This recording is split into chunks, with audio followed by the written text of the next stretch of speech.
Alright, today we have... Meiru's. What's your name, sir? John Lavelle. Alright, so you're currently 3-2, but let's see this, because this sparked my interest a lot. Alright, so it's kind of like the new Rockstone thing that everyone's been making big hype about, but it's just kind of pure Meiru. So the coolest thing, best play, involves tour guide. So you got the 3 tour guides and a Sangan. You mean 2 tour guides and a Sangan? Yeah, 2 tour guides now with the new list, right. So, and you got 2 Meiru Dooms, which can be brought out with tour guide. And then Gores. So these are all the fiends in the deck, because the big thing about this deck, you gotta have a lot of the same types, so for the Meirus you can reveal during the end phase, keep them alive. So, this is like your big engine here, along with Urnite. If you don't know what Urnite does, he's a 2000 beater.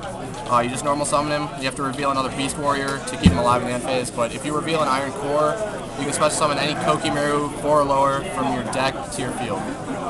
So I used 3 Iron Cores in this deck. I know it's like pretty much just a dead card. It's a minus, but a lot of older Meiru decks, they relied on the core a lot, and that's why people thought they were bad, but I just pretty much used the 3 core in there, because that's all you need is one of them. You draw one of them, and you can activate a lot of good combos. Right. So, like I said, Meiru Urnite, you just summon him, reveal the core, bring out any Meiru monster from your deck. So, any of the rock guys. Best combo, use Tour Guide, you can bring out Doom to make X-Saber Invoker. Invoker can then detach Doom, bring out Urnite in defense mode. Urnite can reveal the core, bring out any Meiru. You can overlay the 2 for a Utopia, so then you got Invoker Utopia. Utopia can protect the Invoker for next turn. So you can do it pretty again. Crazy shit. Yeah, that's the best combos, Tour Guide cores. So... Alright, moving along. Yeah, so, alright, we got that. To match up with Urnites, you got 2 Meiru Crusaders. If he kills something in battle, he can grab it back to your hand. So he can grab back Iron Cores or used up Urnites. Then the rock guys, we got 2 Guardian, 2 Sandman. Sand people. And Meiru Wall. So Sandman, or Guardian negates monster effects, Sandman negates traps, Wall negates spells. Alright. And then I got attack Gigantes, kind of like a Photon Thrasher type thing. You just banish an Earth to special summon him, so you can use him to make quick Ixies, or he's a 1900 beater, and if he dies by battle, you get to destroy all spell and trap on the field. So if you're under like a skill drain against heroes, maybe you just special him, clash with like an Alias, and destroy all the backwards, and get rid of the skill drain. And then along with Mole, he can be searched with the Sangan, so get the tour guide. I feel like this whole deck is one-ups. I don't know why. Yeah, it's a pretty big mash together. You better have 2 dualities, okay. Yeah, 2 dualities, that helps you get the core, it gets you anything you need. Obviously, staples, heavy, whole reborn. This is my favorite part of the video, the staples. 2 MSDs. And then another big tech, 2 Dark Callings. Basically the Miracle Fusion of the deck. Because all you gotta do is banish a Fiend and a Rock.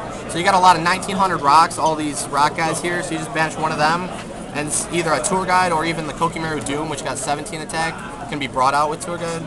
Best deck profile ever. I feel like I'm being trolled somewhere in this profile, and I'm not sure where yet. Yeah, you banish them and bring out Evil Hero Dark Gaia. Dark Gaia gets the original attack equal to the combined attack of the monsters you banish. So you banish Doom and Rock Gaia, he's got 3600 attack. And his added effect is really good actually. If he attacks, you can make all defense monsters your opponent controls go to face-up attack position and negate their flip effects. So that's really good. Raikos, even like Spirit Reapers, just pack in the damage. It's really good. Moving along. Then just the traps. It's pretty trap heavy. Solemn and 2 warnings. 2 bottomless. 1 torrential, 1 mirror force. You need double torrential. I know a torrential is really good, but a lot of times in this deck I don't want a torrential because I already have big stuff on the field that I want to keep. So that's why I had 1, because even if they see the 1, they might expect the 2nd. So it's just a good bluff. Mirror force is really good for stuff that happens to get on the field usually. Play 2, right? Yeah, you can play 2 now, but it's hard trying to find space. And then I got 1 Compulse, 1 Fiendish Chain, 1 Save Zone. Told you this deck's full of one-ups.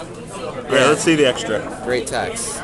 Safe zone's great too. If you safe zone on an Urnite every turn, you can just keep revealing the core, get free monsters every turn. He's a 2,000 beater. It's really good.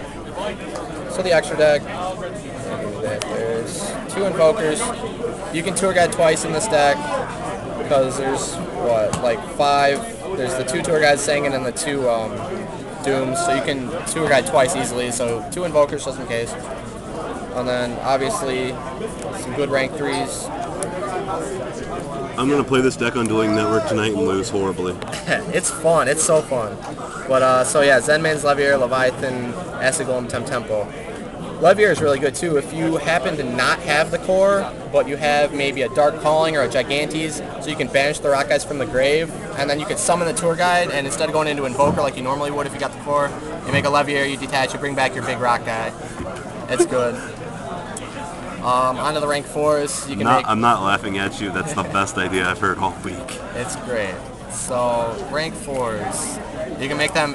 Any Urnite play is an instant rank 4, and if you get the tour guide core, you go Invoker, and then it's a rank 4 of your choice.